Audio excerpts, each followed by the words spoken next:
duro, un hombre cruel, un hombre que aunque era muy estudiado, muy de letra, pero era un hombre que dice que era fariseo de fariseos.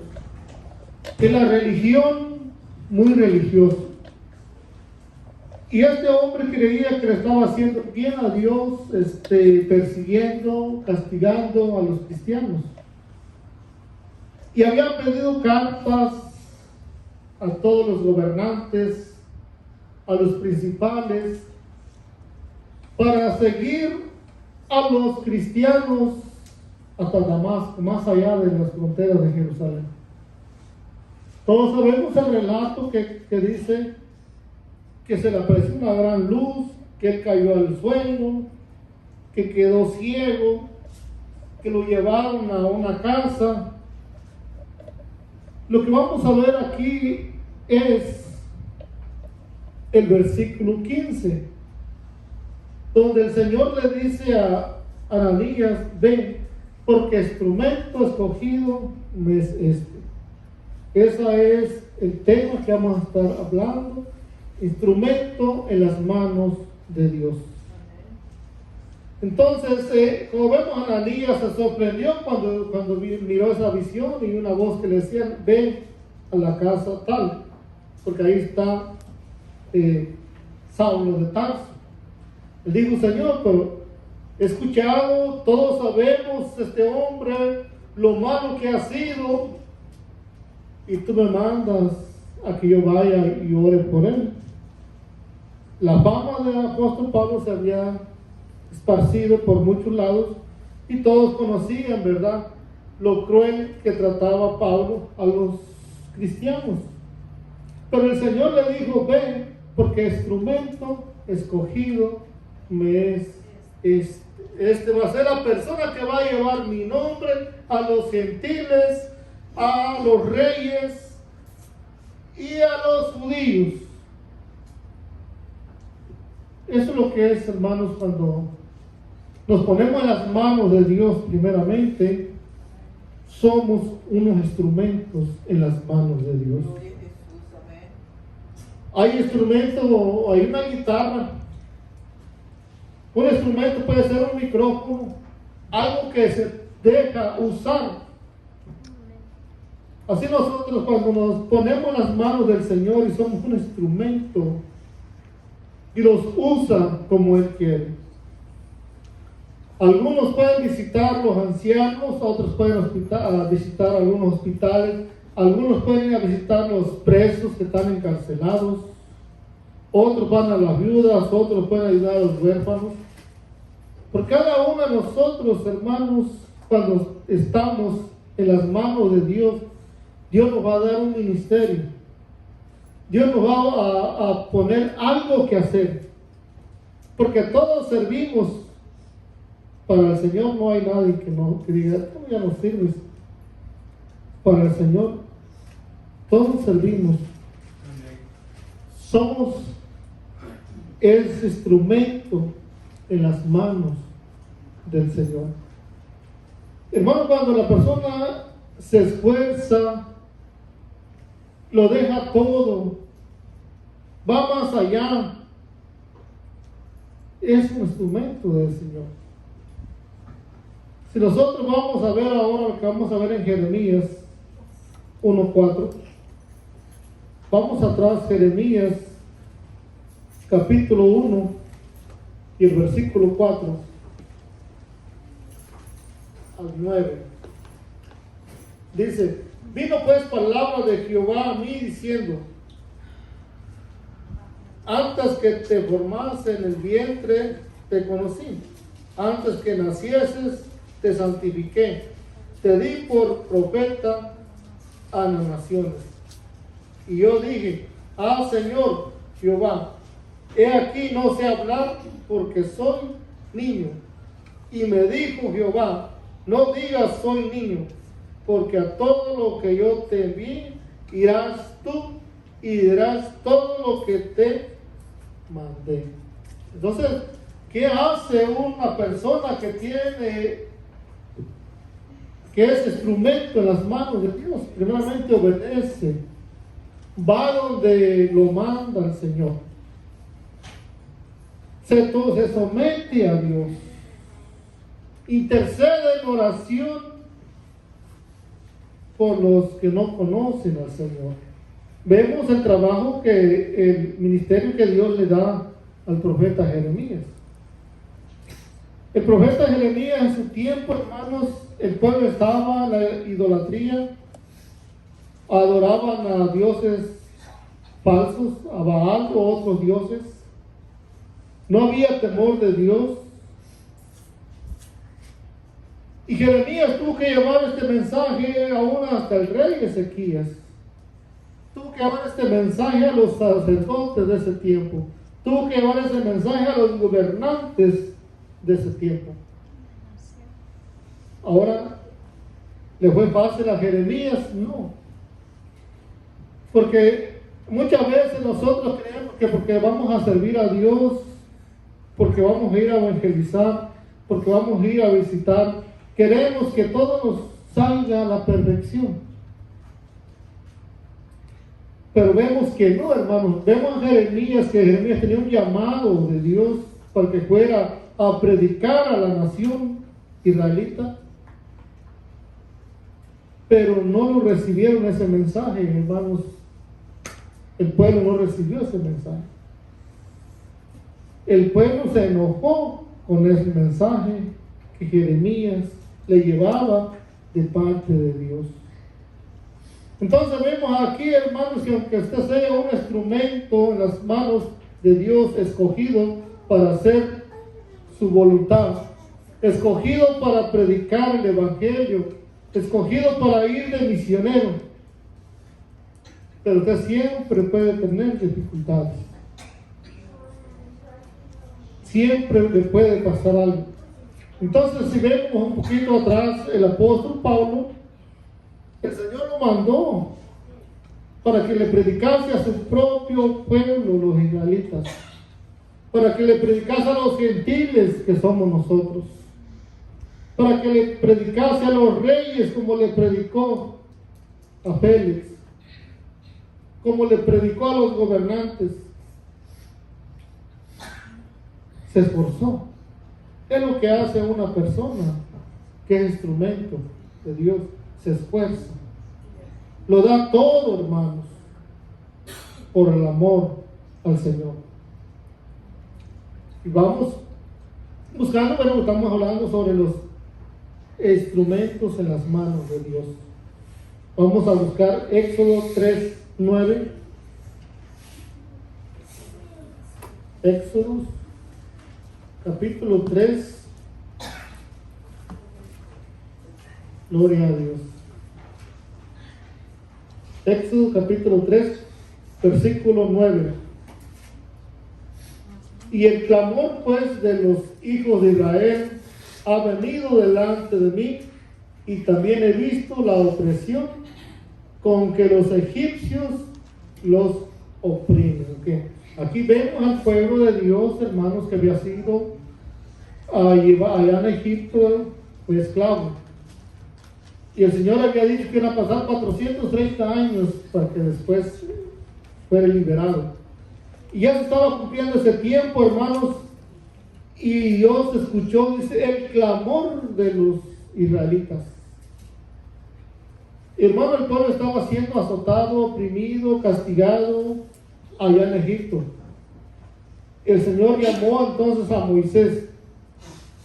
Dice el versículo 10, ven por tanto ahora y te enviaré a Faraón para que saques de Egipto a mi pueblo, los hijos de Israel. Entonces Moisés respondió a Dios, ¿quién soy yo para que vaya a Faraón y saque de Egipto a los hijos de Israel? Él respondió, ven, porque yo estaré contigo, y esto te será por señal de que yo he enviado. Cuando hayas sacado de Egipto el pueblo, serviréis a Dios sobre este monte. Entonces Moisés también, hermanos, fue otro instrumento escogido en las manos del Señor. Y aunque Moisés se negó al principio, hermanos, se rehusó diciendo que era un hombre difícil de hablar, y puso tantas otras excusas, pero más que nada Moisés fue a Egipto. Y todos vemos, hermanos, las dificultades que tuvo Moisés allá en Egipto.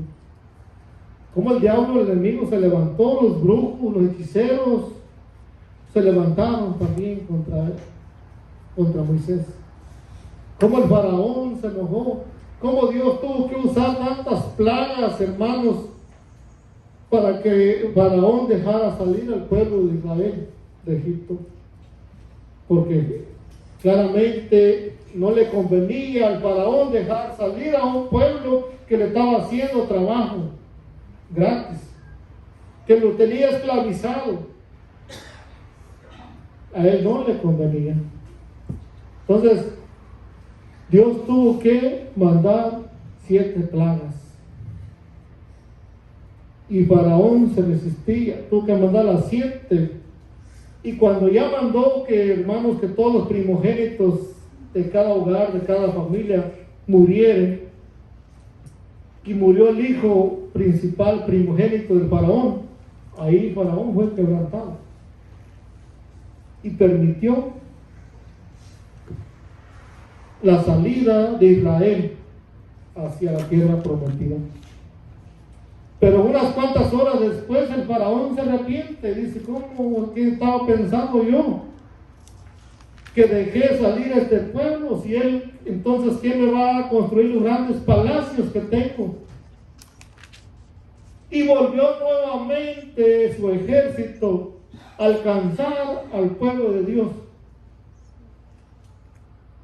Y hermanos, dice que llegaron el pueblo de Dios a las orillas del mar y dijeron: ¿ahora qué vamos a hacer? Y miraron atrás y vieron todos los caballajes, carrajes y todo el ejército de Faraón que venían nuevamente para llevarlos nuevamente esclavos. Pero el Señor respalda. El Señor le dijo a Moisés: ve y yo estaré contigo, hermanos. Lo mismo que te ha dicho a ti, me ha dicho a mí. Hazlo, que yo voy a estar contigo. Ve, porque yo voy a estar contigo. Habla, porque yo voy a hablar contigo. Lo mismo nos dice a nosotros. Y Moisés, preocupado porque ya el ejército, hermanos, se acercaba, y todos temorosos, Moisés tuvo que clamar al Señor. Y el Señor, ¿qué le contestó? ¿Qué tienes en tus manos? Moisés se le había olvidado, hermanos, que esa vara que Dios le había dado era la misma presencia del Señor. Es la vara que había tirado y se había convertido en serpiente. Es la vara que se había comido las serpientes de los brujos. Moisés, ¿por qué clamas a mí? Dile a tu pueblo que marche. ¿Qué cosa tienes en tus manos? Una vara.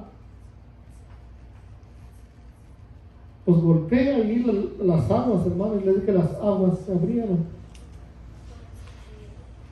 Porque Dios no deja en vergüenza, hermanos, a sus siervos. Por eso se abrieron las aguas. Porque Dios se quiere dar de mostrar más a su pueblo, hermanos, de que no había otro Dios en ninguna parte, hermanos, como el Dios de Israel. Amén. Había tantos otros dioses, pero eran falsos, hermanos. Miles de dioses, pero eran hechos de madera, eran hechos de metal o de yeso. Pero el pueblo de Dios, hermanos, tenía un gran privilegio que ningún otro pueblo tenía: que el Dios de ellos era real, que el Dios de ellos los defendía y peleaba con ellos, que si tenían hambre les daba de comer, que si tenían sed les daba de beber. Entonces, esa es la gran diferencia. Vamos a buscar en Números 3:16. Números, capítulo 3, el versículo, no, primera vez, número 16:1. Números capítulo 16 y versículo 1. Aquí vamos a ver la rebelión de Coré. Porque así como hay hombres de Dios que se someten a Dios, que aman a Dios, que lo dan todo y son instrumentos en las manos del Señor, así hay personas que son instrumentos en las manos de Satanás, en las manos del diablo. Ahora yo no sé en qué manos está. Coré, hijo de Isaac, hijo de Coab, hijo de Leví, y Datán, Irán, hijo de Eliab, y On, hijo de Pelet, de los hijos de Rubén, tomaron gente y se levantaron contra Moisés con 250 varones de los hijos de Israel, príncipes de la congregación, de los del consejo, varones de renombre. Y se juntaron contra Moisés y Aarón y les dijeron: basta ya de vosotros, porque toda la congregación, todos ellos son santos, y en medio de ellos está Jehová. ¿Por qué pues os levantáis vosotros sobre la congregación de Jehová? Cuando yo esto, Moisés se postró sobre su rostro, hermanos. Ahí había ya, hermanos, la mano de Satanás. Había pensamientos del enemigo ya ahí. Habían ganado ya, hermanos, Coré. Se había rebelado ya en contra de Moisés. Y había ganado más gente. Ya tenía 250 personas que él se había ganado. ¿Cómo lo hacía? Con mucha astucia. Se acercaba a alguien y le decía: mira, quejándose de Moisés. Ese Moisés se cree muy importante. Ese Moisés para todo está ahí al frente. Se cree que solamente él es el líder. Se cree que solamente Dios habla por medio de él. Y estaba poniendo a muchas personas en contra de Moisés. ¿No es así el diablo? No tiene aquí o allá o acá personas una en contra con la otra. No tiene personas allí formando grupitos. Y pues este era un Coré. Se cree que cada iglesia, dicen los que saben, hay un Coré. Y las iglesias más grandes tienen 2 o 3 Coré. Porque así como hay instrumentos en las manos de Dios, decía yo al principio, también hay instrumentos en las manos de Dios. ¿Cuántas veces, dice, llegan mujeres muy lindas, muy bonitas de por allá para destruir la iglesia, para destruir el pastor, para hacer daño? El enemigo mete su mano también, hermanos, y quiere tenernos a todos peleando el uno con el otro, envidiando los algunos, hablando mal, en el chisme, en todo nos quiere tener metidos, perdiendo el tiempo. Entonces vemos aquí Coré, hermanos, pero ¿sabe qué? Coré pagó caro. Coré pagó con su vida. Él, su familia, fueron quemados, la tierra los tragó, porque Dios miró la injusticia, porque Dios respaldó a Moisés y le dijo el Señor: reúneme a toda esa gente, mañana a tales horas los quiero. Hermanos, dice que la tierra se abrió, cayó fuego del cielo, los exterminó, todas esas familias, sus hogares, sus hijas, todo lo que era familiar, El enemigo siempre trata de hacerle daño al pueblo de Dios, a la iglesia del Señor. Aquel que quiere servirle fiel, que quiere ser fiel al Señor, va a tener muchas pruebas, muchas dificultades. El enemigo se va a levantar. Es necesario que nos afirmemos cada día más. Entonces, bueno, vamos a dejar esa parte, vamos a buscar ahora en Romanos 6:12. Romanos capítulo 6 y el versículo 12.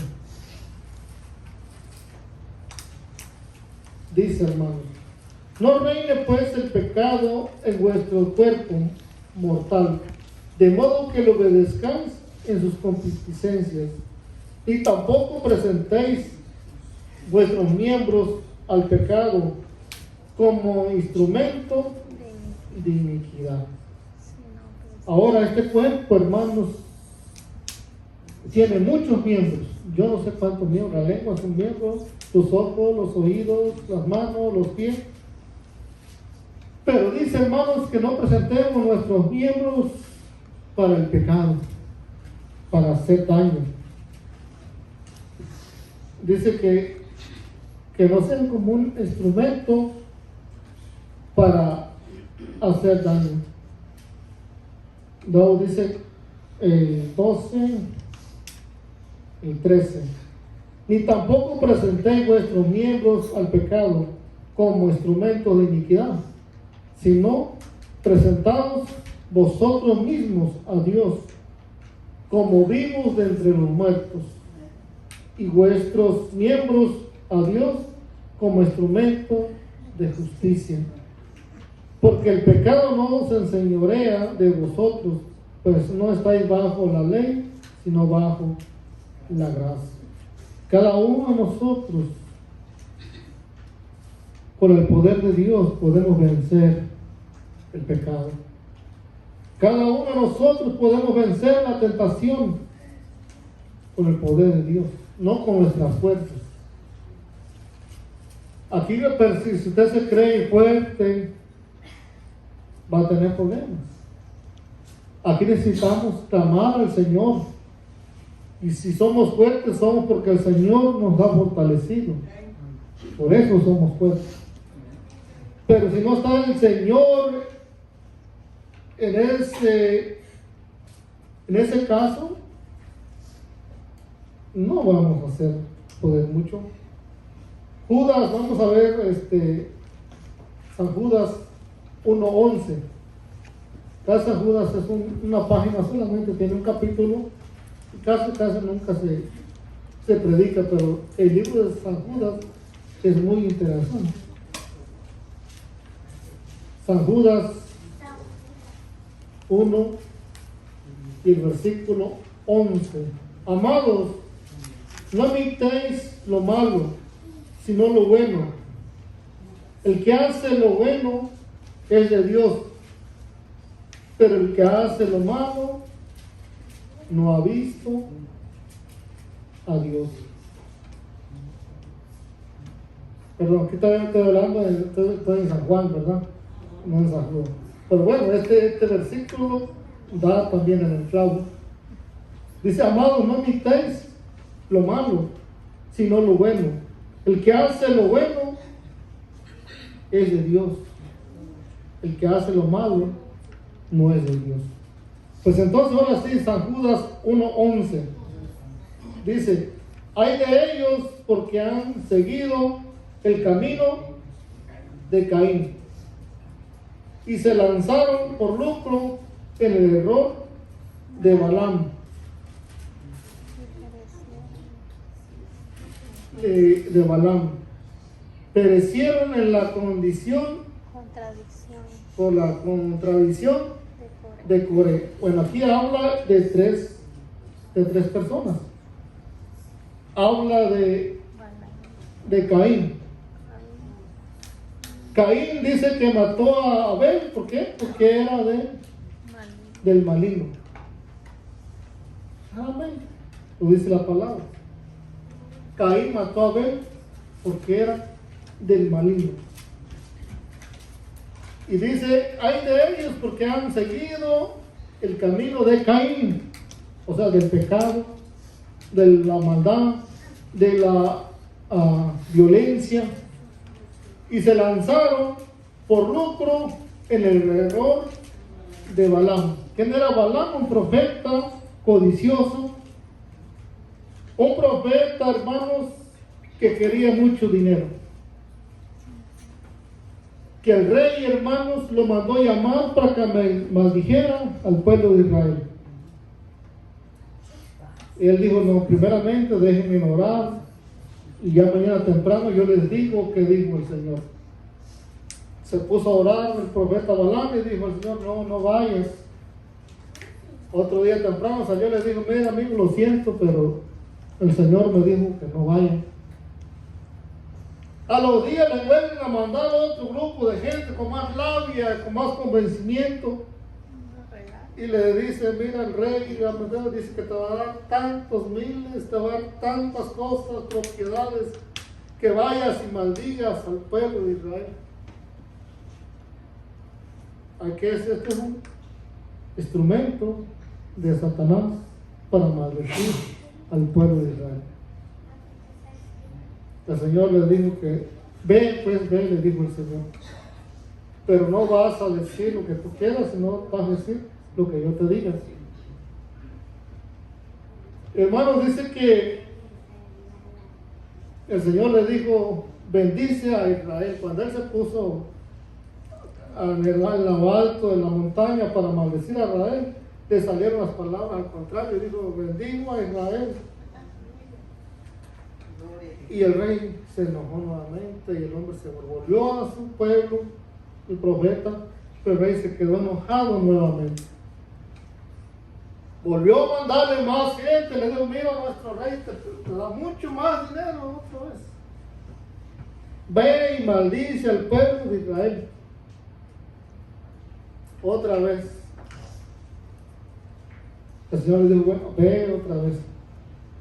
Pero el Señor ya estaba muy enojado, hermanos, por el profeta.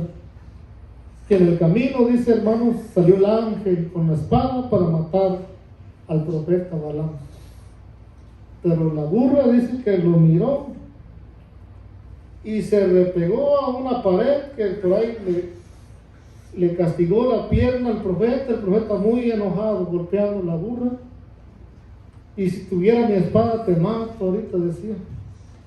Pero la burra decía, Señor, pero yo te he llevado en todas partes, yo me he portado bien contigo, sí, pero mira cómo me golpeaste aquí. Entonces miró al ángel con la espada al hombre. Y se fue de todas maneras a maldecir a Israel.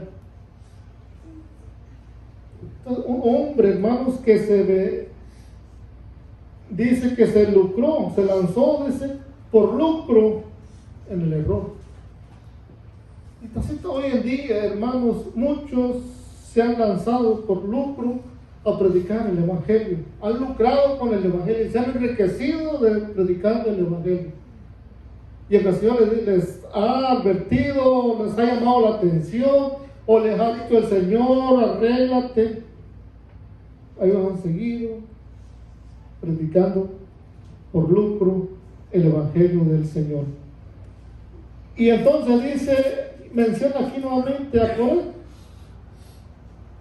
personas que se vendieron con el enemigo para hacer daño al pueblo de Israel.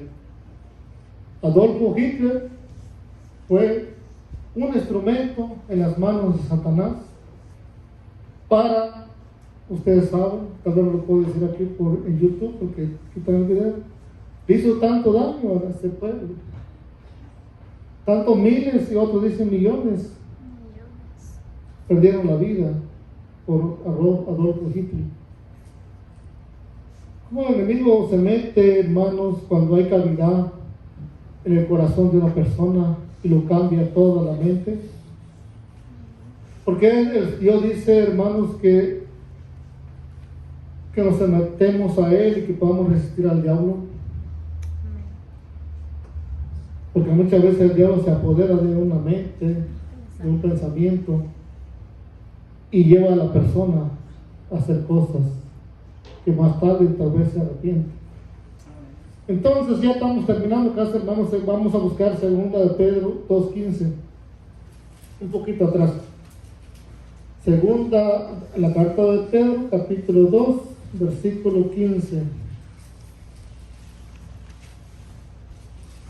Dice, han dejado el camino recto y se han extraviado, siguiendo el camino de Balaam, hijo de Peor, el cual amó el premio de la maldad y fue reprendido por su iniquidad, pues una mula bestia de carga, hablando con voz de hombre, refrenó la locura del profeta. Este hombre se había vuelto loco,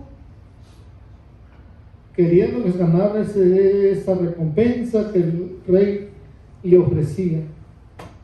Y así, hermanos, siempre, ¿verdad? Nosotros sigamos predicando el Evangelio, la palabra, sin quitarle, sin ponerle.